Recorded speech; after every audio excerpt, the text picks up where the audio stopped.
Distribution transformers దగ్గర జనవరి 4 తారీఖు నాడు ఒప్పందం చేసుకొని ఏం చెప్పిండ్రు అధ్యక్ష అంటే జూన్ 30 తారీఖు లోపల అంటే దాదాపుగా 6 నెలల లోపల డిస్ట్రిబ్యూషన్ ట్రాన్స్ఫార్మర్స్ దగ్గర 100% మేము మీటర్లు బిగిస్తామన్నారు.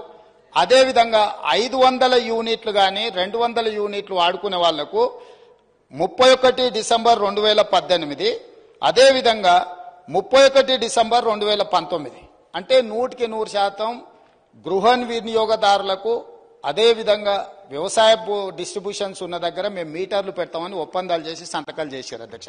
ఈ సంతకంలో సంతకాలు పెట్టింది ఎవరు అధ్యక్ష?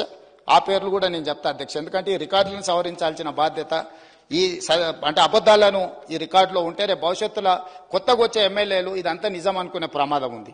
ఇందులో సంతకాలు పెట్టిన దాంట్లో అధ్యక్ష తెలంగాణ రాష్ట్ర ప్రభుత్వం తరఫున Ajay Mishra IAS, special chief secretary energy department government of Telangana, discom southern power distribution company of Telangana limited నుంచి శ్రీ జి రఘుమారెడ్డి, అదేవిధంగా అధ్యక్ష వీరు సదరన్ డిస్కామ్ నుంచి, అదేవిధంగా discom northern power distribution company of Telangana limited నుంచి ఏ గోపాలరావు.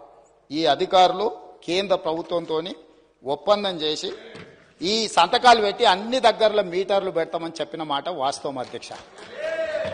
ఈరోజు తమరి ద్వారా తెలంగాణ సమాజానికి నేను స్పష్టమైన వివరాలను తెలంగాణ సమాజానికి నేను చెప్పదలుచుకున్నాను. జనవరి 4, 2017 నాడు కేంద్ర ప్రభుత్వంతో నరేంద్ర మోడీ గారితో ఆనాటి తెలంగాణ రాష్ట్ర ముఖ్యమంత్రి కల్వకుంట్ల చంద్రశేఖరరావు గారు మేము డిస్ట్రిబ్యూషన్ ట్రాన్స్ఫార్మర్లకు 100% 6 నెలల లోపల మీటర్లు బిగిస్తామని, అదేవిధంగా ఇండ్ల గృహ వినియోగదారులకు కూడా 2018 డిసెంబర్ లోపల 500 యూనిట్లు వాడే వినియోగదారులకు, అదేవిధంగా 200 యూనిట్లు వాడే వాళ్లకు 31 డిసెంబర్ 2019 లోపల మీటర్లు బిగిస్తామని నరేంద్ర మోడీ గారితో ఒప్పందం చేసుకున్న మాట వాస్తవము.